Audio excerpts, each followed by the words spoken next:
Hey everyone, I'm Amanda Balionis, a proud Workday ambassador, and I'm so excited to be joined today by a fellow Workday ambassador, Michelle Wie West, and also a personal friend. So I always love the chance to talk to you, Michelle. We played together actually at the Workday, uh, the Pro-Am during Memorial Week, and I don't know, we did have a great time, right? You ran out of golf balls. I hadn't swung a club in 6 months, but we did have a great time.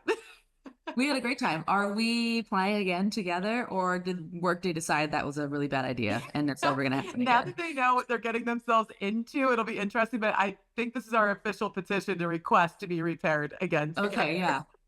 Request um, in, yeah, let's do it. And I'll bring you golf balls if you give me swing tips. please. Okay. Perfect. Great. Yes. We're already off topic, so we're off to a great start. Yeah. So let's maybe just go with the reason why we're here today. And that's really to talk about why you are kind of that perfect match and so aligned with what Workday does and their value system. And one of those things, obviously, is that rock star mentality. And it's interesting to me when your ability to reinvent yourself, I think, has happened from a forward facing way. It seems like it's happened pretty seamlessly, but I know it's not as easy as maybe you have made it seem. So talk about that transition from becoming a professional golfer to all of the things that you're doing now. You're an investor. You are a tournament host. You are obviously an amazing mom to children and to dogs, a great wife. You have so much going on in your life. Talk about maybe the things that you learned from your time as being a professional golfer that have now kind of translated into this entrepreneurial world that you really adopted? Yeah. Obviously golf is a solo sport, and as a solo sport pro athlete, kind of also as like an only child as well, too. It seems like you're kind of doing this all alone, and everyone's like, wow, you're a working mom, like you're doing so much. But even during my whole career, I would be known if it wasn't for my support team. It's the people that Mm, you don't really see on the screen. My team around me, even now to this day, being a tournament host for the Mizuho Americas Open, if it wasn't for my team that literally worked tirelessly behind the scenes, I wouldn't be the tournament host, or I would look not so good. Even when I played, this, coach, bringing our just support people, mm. friends in your life that will hear you talk about, how hard your day is. And even, with mothering, they say it takes a village, my nannies, my husband, just my other mom friends. So I think it is the team that is behind you that makes you. Obviously, like, you're the one that, has to perform, but the team that gets you to that point to be able to, for me to be able to go out there and play freely, or to do the things I want to do, it wouldn't be possible if it wasn't for the team behind me. It truly does take a village. And I feel like we see that week in and week out, maybe more so than 20 years ago, right? People are talking more about their teams that allow them to find success on the golf course. Like you said, I think for so long we just viewed golf as this individual sport. But now I think as golfers are starting to train and prepare more like other professional athletes in other leagues that we're accustomed to seeing that we hear more than ever, right? There are people, there are guys and women on the LPGA. You have stats people, you have sometimes a nutritionist, a chef for those top players like yourself, um, a mental coach, a swing coach, like you said, the friends, all of that. When you take a look back at your team and how that evolved from when you first got out on the LPGA tour to when you retired, how did your team evolve? Oh, it evolves so much. I truly believe you're as good as your team is. Yeah. And they play a crucial role in how you perform. I mean, even with being a mom too, I feel like it still resonates. Like the mental load of being a mom is just so big that I feel like I mom better when it's not just me just, trying to do it alone. And, when I was a professional golfer, just you can't do all of it yourself. You can't try to figure out, oh, but this is hurting. I wonder why. Let me try to figure that out.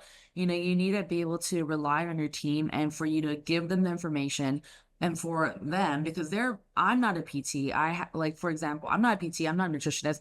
They actually specialize in these fields. Right. So I don't know more than them. They are smarter than people. You have to recruit people that are smarter than you. That is like the moral of life. And you have to give them the information, what you feel, what you have, and then how they interpret it and how they treat you is so important. You're Mm. not and try to figure out things by yourself.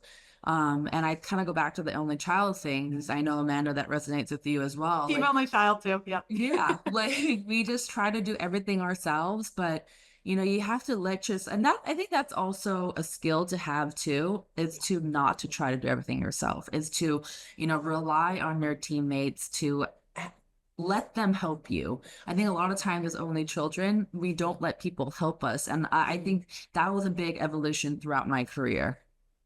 It's so interesting. That made me think of two things. One, that quote that says something along the lines of, if you're the smartest one in the room, then you're in the wrong room, right? So surrounding Yeah, yourself with exactly. people who are constantly kind of forcing you to grow or forcing you to learn something new. Like those are the rooms you want to be in.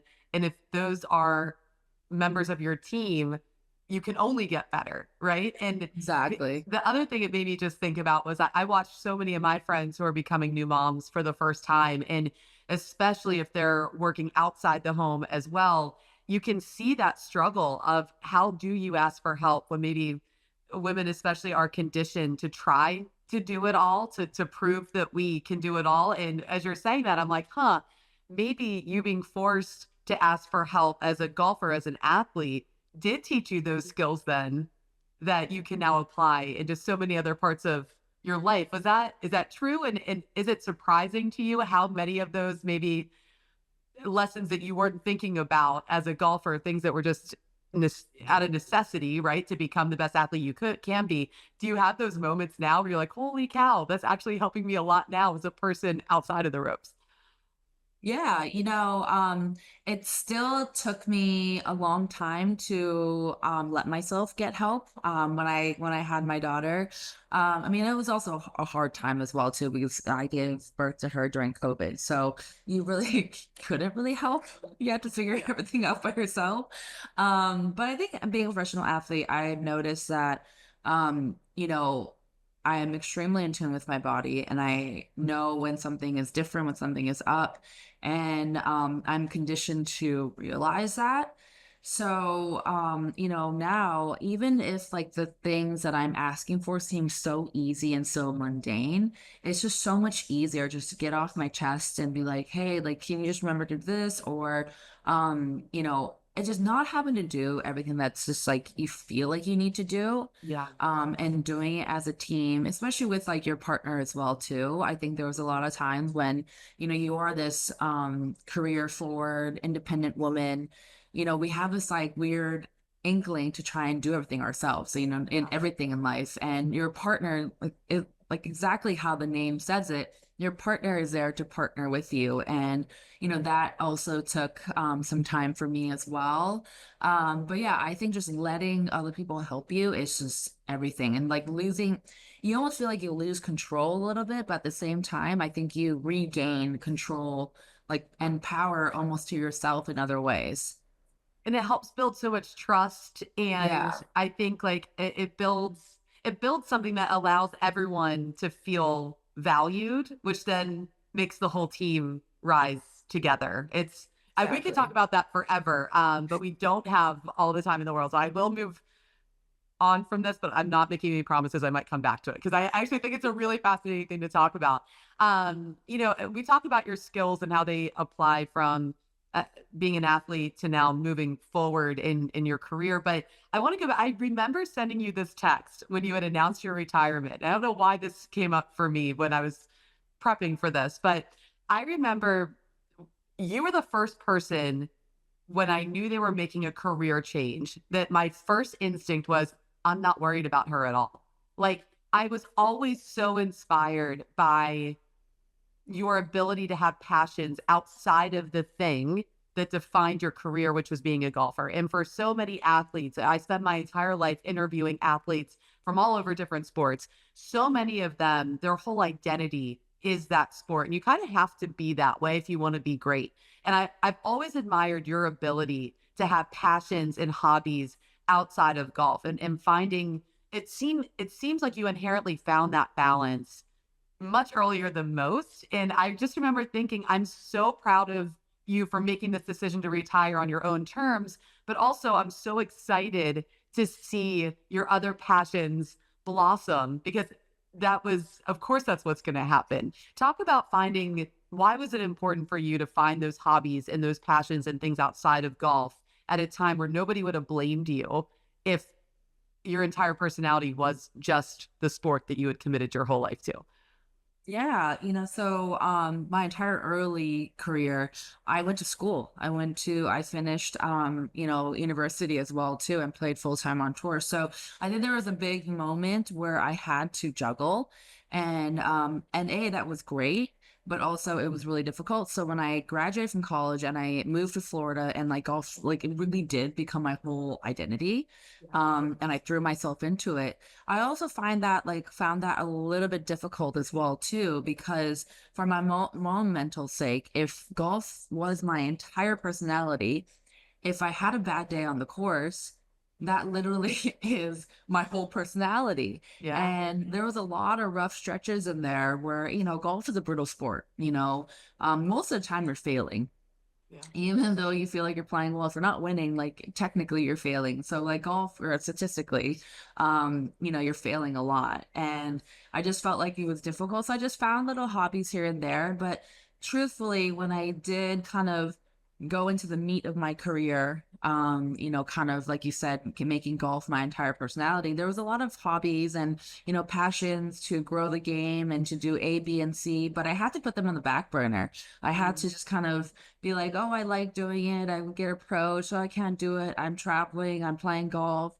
So I was almost at the point where I felt like I could do more things for the game of golf and for women's golf, not by not playing, because Mm. then it would free up my time and to free up my energy to be able to give back and to do the things that I want to do. And it really aligned perfectly with being asked to be the tournament host of my event. I felt like I could really deep dive there, be a part of the LPGA tour still, and hopefully impact it in a better way. Then I went to a life like I made golf my full priority and put everything to the back burner. And now it's kind of, allowed me to, follow those passions. Obviously, raising two kids is kind of like the similar to golf. It is like your whole priority, but at least I have I don't know if I have more or less time because golf, at least you have an off season. There is no off season to being a parent. But again, relying on my team to juggle. Yeah. When you talk about those opportunities that now you do have time to say yes to, what does moving forward mean for you in your career? What is that term moving forward? Like, what do you hope that looks like?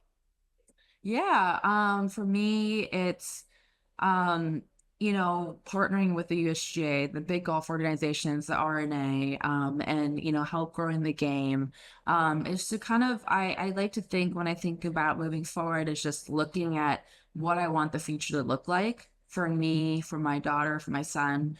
And now everything that I do, I feel like you kind of have to do things to make that true. So I have short-term, long-term goals, how I want the future to look like, and then, just kind of plan forward. When you think about forward thinking, I can't imagine a better topic than the moment women's sports is having right now. And you talk about wanting to impact the women's game and stay involved with the LPGA and the incredible things that you're doing with the Mizuho Open at Liberty National. Everybody should go watch, tune in. It's one of the great weeks on the LPGA. When we think about forward thinking for the game of golf for women specifically, what are those things that you're thinking forward about? Yeah, I think just continually raising the bar.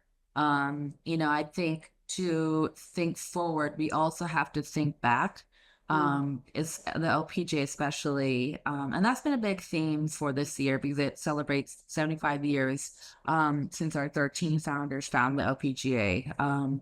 So I think when I think about forward thinking, I think about backwards thinking a lot, just thinking about our origin of how we got to this point, why we are playing. And then I think if we think about that, then we could think about forward thinking and what we want our tour to look for the future. And I think that's like the cool part about that for my event is, we have 24 of the top junior girls in our field. So we're just continually doing forward thinking because while we see these girls out in the golf course compete with our current LPGA players, we are already thinking about what the future is going to look like for them. So everything is just, keeping them in mind. How could we create this tournament? Hopefully we'll stay until they play in the LPGA field. Paying 5-star accommodations for every single player at the field. And then starting a trend on our tour where we see other tournaments kind of following suit. 5-star dining on property. Just elevating the player experience so that when these juniors if this is the first LPGA tournament they play, I hope that this is their standard. I hope that if they go to another tournament and it's not up to par or they need to catch up, they notice that and that they Mm. aren't starting at the lower expectation because I feel like maybe women in business, women in sports, we're kind of taught to be grateful for anything that comes our way, Just they're happy to be here, right? just happy to be here. You should happy to be here. But no, I want these girls to, get to a place of they're not treated the standard that they should be treated and to expect better. Expect better, do better. So I want that standard to be gold here. I also love your concept of these promising amateur players playing alongside their heroes oftentimes in the field. And it's, obviously earlier this month, we're talking about the Augusta National Women's Amateur, we're talking about the Masters. And you think about that, I think we're seeing those full circle moments start to happen from like drive, chip, and putt finalists now qualifying for the Augusta National Women's Amateur. Akshay Bhatia obviously becoming the first finalist from Drive Chip and Putt to then earn an invitation to the Masters. It seemingly is such a genius business model because you're right. Your young players in your field, their first memories now are going to be with your tournament. And that's going to be the one they circle then every year as they come up the ranks and they become the future stars of the game. Is that really I feel like this concept doesn't happen as much as maybe it should, but I feel like you've seen it work in other places. Is that has to be a passion of yours, right? Not only to create maybe like this mentee mentor relationships, but also you are literally growing the game single-handedly by just having this one gold standard event that touches so many parts of the game at once. Yeah, no, for sure. I mean, I've said this before, but I think it's one thing for young girls to watch other amazing women on TV. Yeah. I think it's another level to come out and watch them behind the ropes, but like to be inside the ropes with them, playing with their role models, their heroes, is just it's crazy. And I mean, with obviously with my childhood experience, I've had the opportunity to play with the pros and be inside the ropes with them from a very young age. And I think that shaped my professional career. So I want to create a safe haven, a week where they feel the nerves. They are warming up next to Nelly Corda and Lydia Ko. They're heroes. And Rose some of these Day. girls, yeah, Rose Dang, some of these heroes, some of these girls this week, honestly might be like, hey, I don't want to play professional golf after this week. Mm. And that is totally okay too, because to be in golf does not only mean to be a professional golfer. There are so many amazing women role models in the space of golf, you included. And then also our tournament staff, our tournament director is also a woman. And I want these girls to know that professional golf is not your only career in golf. And I want to create a week where you can fully dive and experience being a pro for 1 week. And if these girls at the end of the week be like, hey, I don't want to be a professional golfer, we haven't had one yet. But if we do, I would welcome that as well. Because obviously they love the game of golf. And I want them to be like, hey, but why don't you intern one summer and work for the tournament? Why don't you follow golf channel. We can make these connections happen. So I get very passionate about that. I'm obsessed with everything you just said because I always give this advice when people come to me and they say, I want to be in sports, I want to be a sports broadcaster. Mhm. There's so much behind the scenes that goes into it. You have to be a little bit crazy to not just want to do it, but then once you're immersed in it, to commit Mhm. to it. You know what I mean? And I always tell people, go get as close to the real experience as you can and learn what you don't want to do. Learning what you don't Exactly. want, I would argue, is way more important than figuring out what you do want to do. Because the more you figure out what is not for you, that will continue to push you back into lanes that you might never thought of, but are going to start gearing you more towards probably what you're meant to be doing. So I love that you're giving them that opportunity and then also saying, hey, if this isn't for you, that's not the end of the world. There are so many Mhm. other things. And golf has this uncanny ability to connect you to almost anything in the world. I always say we're Yeah. 1 degree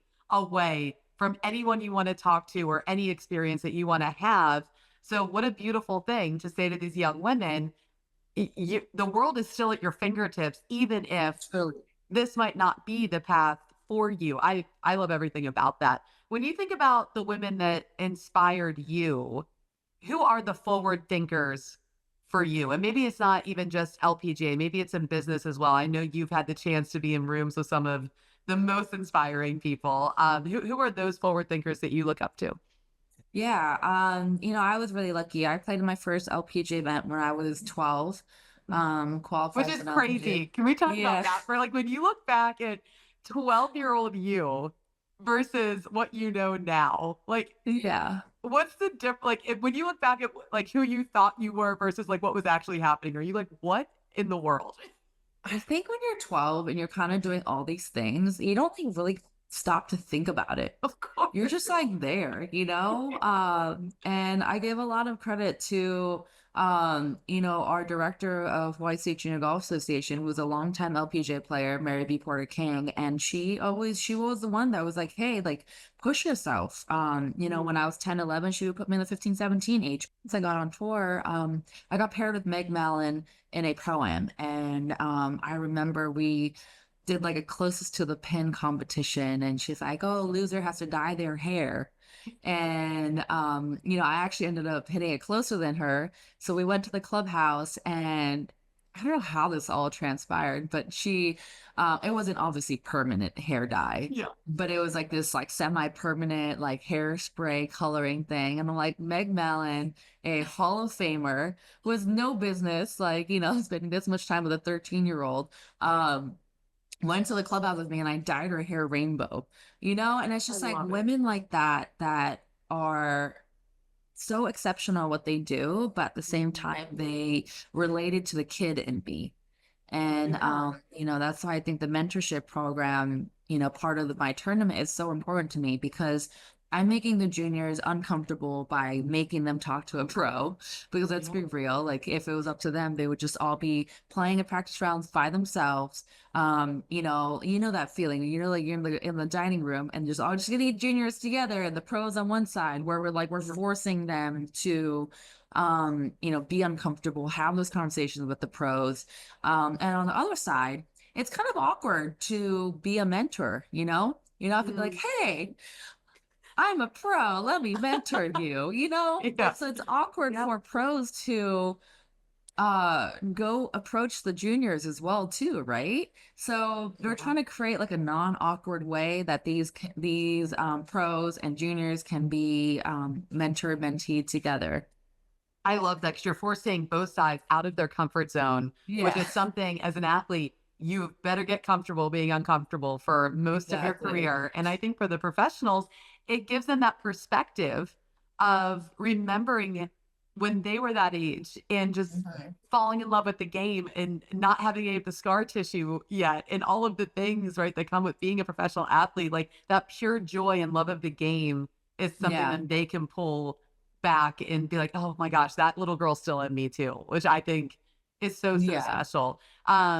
For those who are watching it and tuning into this now, what advice would you give to someone who really wants to accelerate their career in sports or in business, when you look back at the things that worked for you, I mean, we talk about getting out of our comfort zone and getting Yeah. uncomfortable. I always think that is the answer.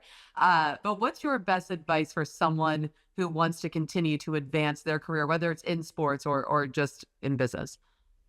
Yeah, I think the best laid plans are not always the best laid plans. Yeah. I feel like it's true for you and me. I feel like Yeah. sometimes you have to throw things at the wall and see what sticks. Yeah. And just to be confident in failure. Mhm. I think that's what sports taught me the most is that literally, what's the worst that can happen, right? Like you take a risk. Um, for me, in my case, it's just golf. I'm not a doctor or anything like that. But the worst case for me is I hit a tree or I three putt or I miss a cut. Like it's at the end of the day, I think we try so hard to meticulously lay out the best plan. It just never works out. And nothing ever works out how you plan. So I think it's important to think about like the big overarching goal, like what you want to accomplish. But, if we're talking about thinking forward, moving forward, but I also think it's really important to look back. Look back at where you started. What do you want to do when you're a kid? Like what sparks joy in your life? And then just to move freely. I always felt like when you move freely, that's when the best things happen. Yeah, I think you and I, if we would have listened to our 10-year-old selves, right? And that's the only path that we would have followed for what we wanted our lives to look like, they wouldn't be nearly as special as they are. Like, I'm thankful every day that my career and my life didn't go the way that I had planned it, right? And Mhm. the fact that I was willing to listen to my gut, listen to my instincts, be willing to fail, and I failed so many times, right? That was the only way that I reached a point that I actually could have never dreamt of. And I think anyone who has reached a point in their careers or lives or is trying to do that, I think everyone can point to those moments where you said, "Oof, that was scary," or "That really didn't work," and that was the springboard then, right, to take you to a level that maybe you were never expecting to get to in the first place. It's yeah, you got to get uncomfortable. I think that's probably our that's our word at this this interview. What Yeah. are you most excited about in the future? And maybe I'll change this a little bit. Give me one professional thing you're really excited about, and give me one personal thing you're really excited about. One professional thing. There's a few projects that I'm working on that, hopefully I'll be able to announce soon. Oh, That don't I'm really do that. excited for. Don't I leave us know, on the edge of our seats I like that. know, I know. Stay tuned, Ah. unfortunately. Um, obviously, the term ambassador tournament that I have is extremely important to me.